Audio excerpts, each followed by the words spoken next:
को डाले फिर रहे हैं, जिसको उठाना होता है उठा लेते हैं। मार मैंने खाई, पर्चे मैंने खाए, घर मेरा गिरा। अपनी मर्जी से इन्होंने दूर किया है मुझे, अपनी मर्जी से मैं वापस जाऊं। चैलेंज करके कहता हूं, दे दें। न एनओसी मांगूंगा, न मैं 144 की परवाह करूंगा। फिर बजाते हैं इस हुकूमत की बैंड के नहीं, ये क्या है एनओसी नहीं मिली और फला। न एजेंसियां मेरे पीछे पड़ी, न पुलिस पड़ी, न घर पे कोई छापा हुआ, न मुझ पे कोई एफआईआर हुई। 3 एमपीओ और 16 एमपीओ के नाम पे कमिश्नर और डिप्टी कमिश्नरों ने रूल ऑफ लॉ का सत्यानाश किया। वो होती है जहां पे लोग अपनी कोई लॉबिंग करते हैं, अपना कोई काज रखते हैं। पीटीआई में कोई लॉबिंग नहीं है। हमारे आपस के इख्तलाफात होते हैं, इसको आप दड़ेबंदी नहीं कर सकते। मुझे इनके साथ कोई मसला है, उसको मुझसे है, लेकिन खान के साथ किसी का मसला नहीं। ना शहरियार अफरीदी और शानदाना मेरे क्लाइंट रहे हैं, मैंने उनको डिफेंड किया था जब ये बेचारे गिरफ्तार हुए। ये वो लोग हैं, पीटीआई का असल फेस तो ये है। शानदाना है, शहरियार है, अली मोहम्मद खान है, जिन लोगों ने मार कई, जेलें कई, रुसवा हुए, मेंटली टॉर्चर हुए, फिजिकली टॉर्चर हुए, तो ये वो लोग हैं जो असल पीटीआई हैं। और अगर हमारा ताल्लुक है, मैं तो खान का भी वकील रहा हूं, तो इन सब का मैं वकील रहा हूं। जितनी की आदत है, अली अमीन खान का मैं वकील रहा हूं बहुत सारे केसेस में। मेरी 5 मई को हुई थी और 8 मई को फिर उन्होंने 6 और 7 को मैं गया, जो मिलने से उन्होंने इनकार किया, जिस पर उन्होंने 8 मई को ये कहा कि जी पॉलिटिकल कमेटी और ये जो कोर कमेटी है, इनसे इनको निकाल दें। भी कितने लोग हैं जो खान साहब के कान भरते हैं आपके खिलाफ? ना कान तो सारे दुनिया भरे, परवाह ही नहीं है मुझे। लेकिन असल बात यह है कि फैसला तो खान का होना चाहिए ना। मतलब ये कोई पीटीआई पूरी ओवरसीज और पाकिस्तानी कोई बताएगा क्या गलती है, क्या बुरा किया है। मार मैंने खाई, पर्चे मैंने खाए, घर मेरा गिरा, मेरा ब्रदर इन लॉ अगवा हुआ, मर्डर हुआ, मुझ पे, मेरे घर पे ताबड़तोड़ चापी हुई है, और कसूर तो कोई बताए ना, कसूर क्या है। तो लिहाजा अपनी मर्जी से इन्होंने दूर किया है मुझे, अपनी मर्जी से मैं वापस जाऊंगा।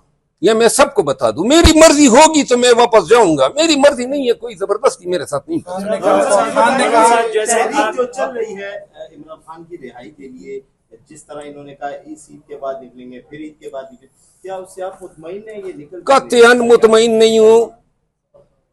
इमरान खान की रिहाई की तहरीक जो है, चैलेंज करके कहता हूं, दे दें। न एनओसी मांगूंगा, न मैं 144 की परवाह करूंगा। और फिर बजाते हैं इस हुकूमत की बैंड के नहीं, ये क्या है एनओसी नहीं मिली और फला। इन चीजों में मैं ये 9 मई के बाद हमने जितने जलसे किए, जितने कन्वेंशन रैलियां की, कहीं पर हमने एनओसी मांगी, कहीं पर हमें किसी ने इजाजत दी, हम तो घुस जाते थे। जैसे पार्टी के सारी क़ियादत को होश थी, सिर्फ एक शेर अफजल मरवत था कि वो इस्लामाबाद से निकलता था और जनूबी अजला और तीर चक्रान और इतनी मुश्किल है, और पार्टी को इंटेक्ट रखा। क्या इमरान खान आपके साथ ज्यादती नहीं कर रहे हैं? इस ज्यादती का कौन जिम्मेदार है? देखिए, खान साहब जो है, मैंने एक बात अभी कही, आप लोगों ने शायद इस पे गौर नहीं किया। मैंने ये बात कही कि पार्टी ने 3 माह मुझे अलहदा रह के शायद मेरे साथ नेकी कर दी, क्योंकि 3 माह, पहले 3 माह जब मैंने सुख का सांस लिया है, न एजेंसियां मेरे पीछे पड़ी, न पुलिस पड़ी, न घर पे कोई छापा हुआ, न मुझ पे कोई एफआईआर हुई। ये पहले 3 माह है। इससे पहले तो 1.5 साल मैंने सारी कबड्डी खेली है। तो इसके बाद अगर कोई ये समझता है कि इससे पार्टी को कोई फायदा हुआ है, खान के कास को कोई फायदा हुआ है, पीटीआई, सिर्फ ये मैं अर्ज करता हूं, तहरीक जब चलानी होगी तो मेरी जरूरत इनको जरूर होगी, और मेरे साथ कोई मजीद बुरा नहीं कर सकता है। जितना बुरा करना था सब ने कर लिया, इससे ज्यादा मेरा कोई नुकसान ही नहीं कर सकता है। पीटीआई को मेरी जरूरत है, लेकिन मुझे जो है पार्टी मेरे सर पे कोई ताज नहीं रख सकती है। मरवत साहब, जैसे आपने उस वक्त अर्ज किया है कि फौज मुदाखलत कर रही है सियासत में, तो जैसे हमारे जनरल साहब है सैयद आसिम मुनीर साहब, क्या देखते हैं वो बतौर चीफ ऑफ आर्मी स्टाफ कैसे हैं? देखिए, जब से मौसूफ तशरीफ लाए हैं तो तब से तो हमारे साथ ये सिलसिला शुरू है, तो वो आपको इल्म नहीं है, आप नहीं देख रहे हैं।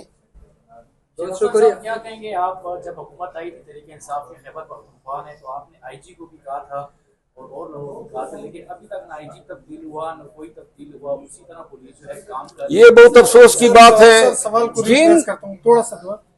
ना आईजी तब्दील हुआ, न चीफ सेक्रेटरी तब्दील हुआ, अली अमीन गंडापुर साहब के साथ ऐसी क्या मुश्किल है कि वो ये काम नहीं कर रहे हैं? ये इंतहाई अफसोसनाक है। वो लोग जिन्होंने हमें मारा, हमें पीटा, हमारे घरों की चादर चारदीवारी का तकद्दुस पामाल किया, हमारी पुलिस की अकदार को तबाह किया, 3 एमपीओ और 16 एमपीओ के नाम पे कमिश्नरों और डिप्टी कमिश्नरों ने रूल ऑफ लॉ का सत्यानाश किया। वो लोग अच्छी नशिस्तों पर बैठ गए हैं। प्रैक्टिकली वही चीफ सेक्रेटरी है, वही हुकूमत है, लेकिन अली अमीन खान की हुकूमत को एम्पावर नहीं किया गया है। जब चीफ सेक्रेटरी वही होगा, आईजी वही होगा, तो क्या अभी भी आप लोग देख रहे हैं विगो डाले फिर रहे हैं, जिसको उठाना होता है उठा लेते हैं। और ये मरकजी हुकूमत जो है ये डटाई का मुजाहरा कर रही है। ये लोग जिनको जेलों में होना चाहिए था, आईजी और चीफ सेक्रेटरी को बदकिस्मती से सूबे पे मुसल्लत है। अली अमीन बाइख्तियार है या बेख्तियार है? आपको लाहौर तक में गिरफ्तारी, उसके मतलब एक परसेप्शन है कि वो गिरफ्तार नहीं होते, ये होते नहीं या गिरफ्तार नहीं, क्या मसला है उसका? देखिए, ये इन मामलात पे ही तो पार्टी में मेरा ये मसले मसाइल हैं। अब आप शिबली साहब का नाम मेरे सामने ये कर रहे हैं कि मैं उसके हवाले से कुछ कह दूंगा ताकि नया बकेड़ा ये हो जाए, तो लिहाजा गिरफ्तार होते हैं नहीं होते हैं, अब मुझे कम से कम इसकी कोई परवाह नहीं रही है। आखिरी सवाल का जवाब कि आपने कहा कि वज़ीर-ए-आला को सरेंडर करे, किसको सरेंडर करे, क्या सरेंडर करे? ये आईजी और चीफ सेक्रेटरी को सरेंडर करें, ये सरेंडर करें। अगर वो नहीं लेते हैं, आप सरेंडर करें ना, सूबा तो ऑटोनोमस है ना। ये क्या है, मैं कल देख रहा था, परसों में बनू गया, ये दोनों उधर बैठे हुए थे। इनकी कोई अखलाकी, कोई कानूनी और कोई जवाब नहीं है कि ये इस सूबे में पीटीआई की हुकूमत में मौजूद रहे। पीटीआई के लोगों पे शंगल में गोलियां बरसाई गई, दीर में गोलियां बरसाई गई, बाजवड़ में मुझ पे बरसाई गई, दीर में जब मैंने कन्वेंशन किया वहां पे हम पे गोलियां ये लोग चला रहे थे ना। जगह जगह इसने 2 दर्जन तो मेरे खिलाफ बेबुनियाद पर्चे किए हैं, और ये अब इधर बेटे भी हैं। तो लिहाजा, लेकिन सीएम साहब ने अपने तई पूरी कोशिश की, लेकिन उधर जो बैठे हुए हैं शलवार शरीफ साहब, वो नहीं मान रहे हैं। इस पे आज मैं वज़ीर-ए-आला साहब से मिला हूं, और शानदाना गुलदार साहब भी आई थी इत्तेफाक से, और अरबाब शेर अली साहब भी थे। यहाँ ये सीएम साहब ने हमें इतला दी कि वहां पे डसबंदी हो गई है, फायरिंग बंद हो गई है, दरमियान में जरगा फट गया है और हुकूमत ने कंट्रोल कर लिया है। मैंने ये पेशकश की थी कि अगर फायर जो है वो फरीकैन के माबेन नहीं रुकती है, तो मैंने वॉलंटियर किया था कि मैं और जो हंगू और कुआट और औरकजई जो करीबी अजला हैं, इनके अवाम जाके हम जरगा करते हैं, लेकिन अब इसकी जरूरत शायद अब नहीं रही है। बहुत शुक्रिया। देखिए, अली अमीन अपने तई तो अली अमीन खान ही है जिसने इन नामसाइद हालात में भी बड़ी अच्छी कारकर्दगी दी गई। बनू क्या ये देखें इंसिडेंट को, ये बनू का वाकया जो था, ये फौज किस तरह मान सकती थी कि जी उनकी तरफ से ज्यादती हुई है, लेकिन मुतालिबात का माना जाना ये इस चीज की बय्यन दलील है कि ज्यादती अवाम के साथ हुई थी। तो ये मनवाना जो है ये अली अमीन खान का कारनामा है। फिर इसी तरह मुल्क में सूबे में बहुत सारी चीजों पे उनको बहुत सारे मसाइल का सामना है, हमें इदराक है। बार बार उन्होंने मरकजी हुकूमत को कहा, चीफ सेक्रेटरी और आईजी को जो है वो आप चेंज कर दें, नहीं मान रहे हैं। अब मैंने तो मशवरा उनको दिया था कि आप खुद ही सरेंडर कर दें दोनों को।